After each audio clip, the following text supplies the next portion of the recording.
एक लड़का जिसको पुलिस वाले ने पकड़ा हुआ है वो एक कोर्ट में जाता है। कोर्ट में जाते हुए कोई व्यक्ति उसका वीडियो बना लेता है। वीडियो बनाता है, उसके बाद कुछ दिन बीत जाते हैं, फिर से वो लड़का, लेकिन पुलिस वाला दूसरा होता है, फिर से उसी कोर्ट में लेके जाता है। इसी तरह से अलग अलग कई पुलिस वाले एक ही लड़के को उसका हाथ पकड़कर बार बार कोर्ट की तरफ लेके जाते हैं। और कोई ऐसा व्यक्ति है जो पहले से ही तैयार रहता है और उस वीडियो को अपने मोबाइल में कैद कर लेता है।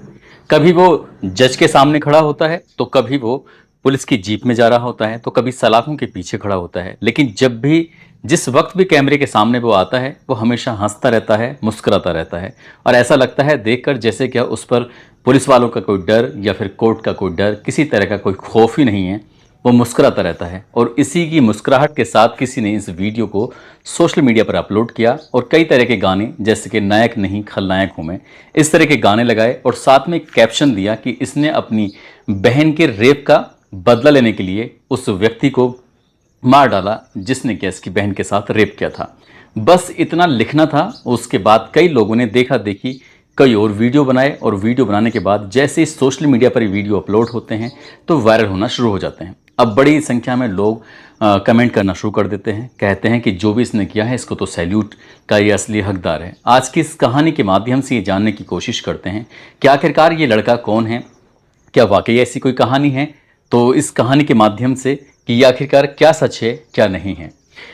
आदाब, नमस्कार, सत श्री अकाल। मैं उस्मान सैफी। आज की जो सच्ची घटना मैं आपको सुनाने जा रहा हूँ, ये सच्ची घटना है पंजाब प्रदेश का एक ज़िला है कपूरथला, और कपूरथला का ही एक इलाका, एक गांव लगता है बिशनपुर जट्टा। बात कर रहा हूँ 28 अगस्त 2024 की रात लगभग 9 बजे के आसपास पुलिस कंट्रोल रूम को एक सूचना मिलती है कि यहाँ पर एक व्यक्ति की सड़क के किनारे, जो कि लखन रोड पर है, लखन रोड पर एक लाश पड़ी हुई है जो कि खून से लथपथ है। ऐसा लग रहा है जैसे किसी ने उसे धारदार हथियार से बहुत बुरी तरह से मारा है, काटा है।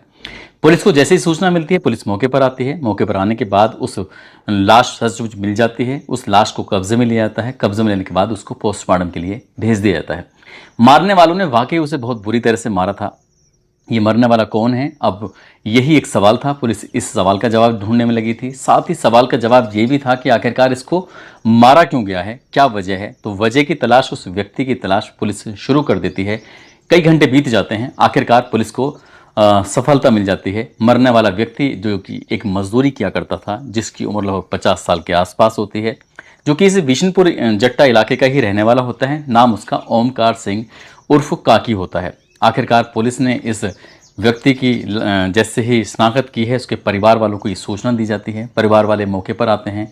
रो रो कर लोगों का बुरा हाल हो जाता है। इसी बीच में उसका लड़का पहुंचता है। लड़के ने आकर एक कहानी बताई। उस कहानी को सुनने के बाद कभी तो गुस्सा भी आता था, कभी लगता था कि शायद इसने गलत किया है, इसको ऐसी ही सज़ा मिलनी चाहिए। लेकिन ये बात मैं नहीं, बल्कि सोशल मीडिया पर कुछ इसी तरह से वायरल भी होने लगता है। दरअसल उसके लड़के ने कहा कि मुझे 2 लोगों पर शक है। एक का नाम आकाशदीप उर्फ सोना है, दूसरे का नाम लवप्रीत है।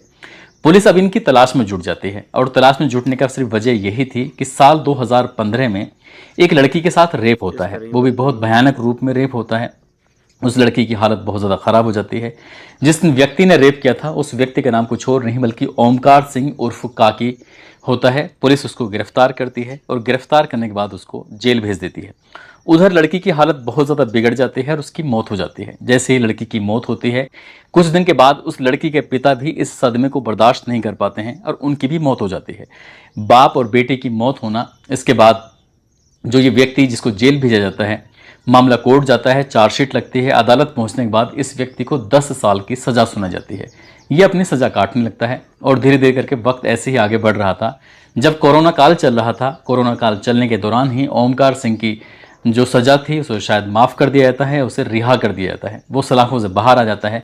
लेकिन उस लड़की का, जिस लड़की के साथ साल 2015 में रेप हुआ था और रेप के बाद उसके पिता ने सदमे में दम तोड़ दिया था। यानी कि बाप और बेटी जब मर जाते हैं तो उनका ही एक अपना बेटा होता है जिसका नाम लवप्रीत होता है। लवप्रीत को इस बात पर बहुत ज़्यादा गुस्सा आता है क्योंकि उसकी जो बहन का हत्यारा है और बहन की वजह से जो पिता की मौत होती है, उसे लगता है कि हत्यारा कातिल जो था वो आज भी सलाखों से बाहर घूम रहा है और वो इसके लिए मौके की तलाश में जुट जाता है कि कब उसे मौका मिले, कब वो अपनी बहन की और अपने पिता की मौत का बदला ले। आखिरकार 28 अगस्त 2024 की रात जब वो व्यक्ति अपने मजदूरी करके आ रहा था, शायद बाइक पर बैठा था, और जैसे ही वो आता है उस जगह पर पहुंचता है लखन रोड के पास, गांव विशनपुर जट्टा के पास। तभी मौका पाते ही लवप्रीत और उसका एक साथी होता है, जिसका दोस्त होता है, इसका नाम आकाश दिर्फ उर्फ सोना होता है, वो मौका पाते ही किसी धारदार हथियार से उसकी बेरहमी से हत्या कर देते हैं, उसका कत्ल कर देते हैं। कत्ल करने के बाद वहाँ से भाग जुड़ जाते हैं। लेकिन जब परिवार इसकी वजह बताते हैं तो वजह बताने के बाद इन दोनों की गिरफ्तारी की जाती है, और गिरफ्तारी करने के बाद मीडिया के माध्यम से ये पता चलता है कि आखिरकार इन दोनों आरोपियों ने अपना जुर्म भी कबूल कर लिया। पुलिस ने इन्हें गिरफ्तार कर लिया और गिरफ्तार करने के बाद इनको जेल भेज देता। और ये बात बिल्कुल सच निकलती है कि बहन की हत्या का बदला लेने के लिए, बहन की रेप का बदला लेने के लिए, पिता की मौत का बदला लेने के लिए लवप्रीत ने इस तरह की घटना को अंजाम दिया था। लेकिन जब पुलिस ने इस घटनाक्रम का खुलासा किया तो लवप्रीत का जो चेहरा था उसे पूरी तरह से ढक लिया था। अब लवप्रीत की कहानी लोगों के सामने वायरल होनी शुरू हो जाती है। वायरल इसलिए होने शुरू हो जाती है कि एक लड़का जो कोर्ट में बार बार जा रहा है, जो अप्रैल 2023 में किसी कांड को अंजाम देता है, उसके बारे में जब हमने जानकारी जुटाने की कोशिश की तो एक अद्दू डिफोल्डर के नाम से उसने अपना अकाउंट बनाया हुआ है। अलग अलग सोशल मीडिया हैंडलिंग पे उसके नाम से वीडियो जारी हैं, चल रहे हैं। उसके बारे में बताया जाता है कि इस लड़के ने कोई छोटी मोटी जैसे चोरी या फिर मारपीट जैसी घटनाओं को अंजाम देता है, और वो जानबूझकर पुलिस वाले उसे पकड़ के ले जाएं, कोर्ट के सामने खड़ा करें, कुछ इस तरह की नकली जेल हो उसमें खड़ा हुआ है, कुछ इस तरह के वीडियो अपने ही साथियों से बनवाता है, क्योंकि मीडिया इन्फ्लुएंसर है, ताकि इसकी ज़्यादा से ज़्यादा व्यू हासिल हो सकें।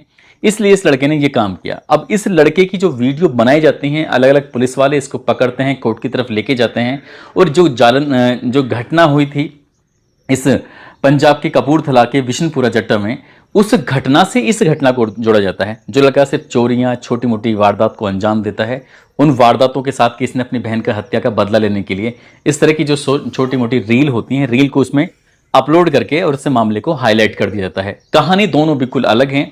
जो विशनपुर जट्टा की जो खबर है, जिसमें लवप्रीत नाम के लड़के ने अपनी बहन की हत्या का बदला लेने के लिए काम किया है, वो कहानी अलग है। और जो लड़का ये छोटी मोटी वारदात को अंजाम देकर मुस्कुराता रहता है, पुलिस वालों के सामने आता जाता है, वो कहानी बिल्कुल अलग है।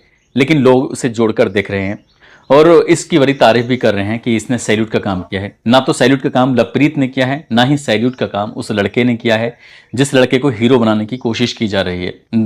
बल्कि कानून ने अपना काम किया था, लेकिन कानून ने शायद जो सबूत मिले होंगे उस वक्त ओमकार सिंह पर वही धाराएं चली। उसी के बाद उसको 10 साल की सज़ा ज़रूर सुनाई गई थी, लेकिन कोरोना काल में उसको किस वजह पर रिहा कर दिया गया, इस बारे में तो कोई जानकारी मिल नहीं पाती है। लेकिन जिस तरह से लवप्रीत अपनी बहन, अपने पिता की हत्या का बदला लेता है, उसके बाद इस लड़के के साथ इस कहानी को जोड़ दिया जाता है।